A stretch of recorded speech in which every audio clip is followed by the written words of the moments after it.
hating gabi. Hindi ako pinapatulog nitong sugat ko eh. Makirot.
Nakakangiti pa rin po ako dahil kahit paano, ito po, nabuhay pa po sa mundo, may awa pong Diyos Ama.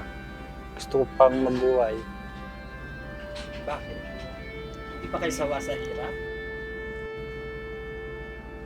Kailangan tanggapin, ganun po yun. Nasanayan na rin po namin na ganun na kung ano yung hirap namin, ganun na lang po. At least na bubuhay kami sa mundo. Yun po, masaya na po ako.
Salamat ng marami sa Panginoon dahil sa inyong tumutulong sa amin.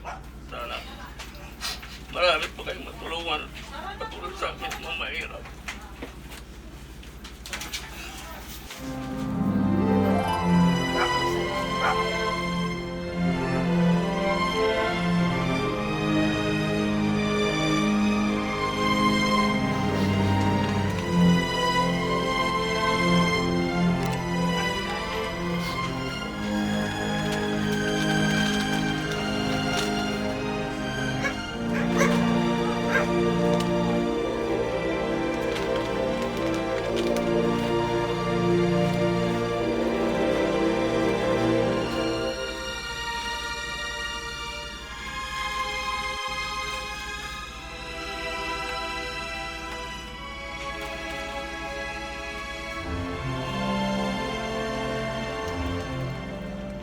Sobrang saya talaga.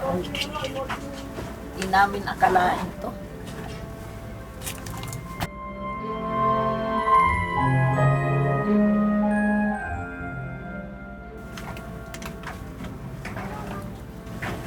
Ako, simula nang hindi ko magpagamot, wala kahit piso.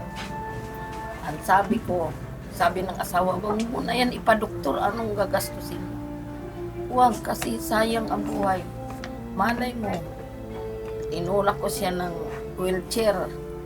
Mayroon na sa salubong, mag-aabot 20. Nanay, bili mo pagkain ninyong dalawa. Mayroon naman 20 na coins. Nay, nag-almusal na kayo? Sabi ko, minom lang kami tubig mainit. O, bili ka ng makain. Ganyan. Hanggang pagdating sa hospital, marami nagugulat. Wala si nanay nagtulak tuloy sa bata pa. Wala naman iba magtutulak sa kanya. Ako lang. Bakit kayo asawa niyo nasa naghanap ng trabaho? Hindi po, nakahiga din siya kasi sinumpong ng high blood. Ako na lang nag-porsige magtulak sa kanya doon sa chair. Buti malakas pa yung katawan niyo. Hinihiling ko sa Panginoon, Lord, bigyan mo naman ako malakas na katawan kasi walang ibang maasahan para sa ganitong gawain. Sabi ko, huwag mo akong pabayaan, Ama.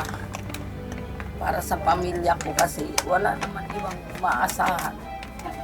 Ang ibang mga kapatid nila, wala rin. Kami lang talaga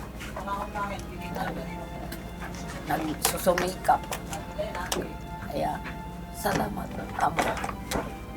Itong grasya na aming nakamit ngayon. Hindi po ako sumusuko. Inisip ko po kasi may Diyos Ama na mamahal sa akin. Kumbaga ano lang po sa akin ba to? Balang araw na makamit ko rin ba yung pangarap na makapaglakad ako ng maayos ulit.